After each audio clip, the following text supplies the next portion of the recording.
आप 5 बजे तक आ सकते हैं? आज? जी आज। कल?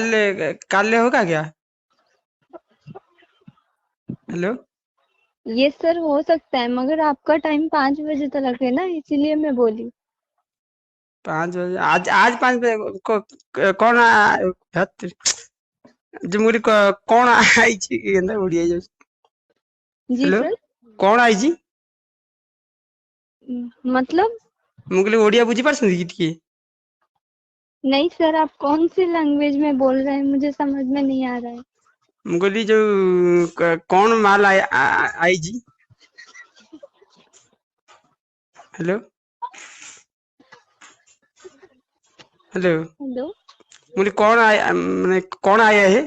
आपका मोटर गाड़ी आया हुआ है। आपको हाँ 5 बजे दोरमुंडी में आना है सर।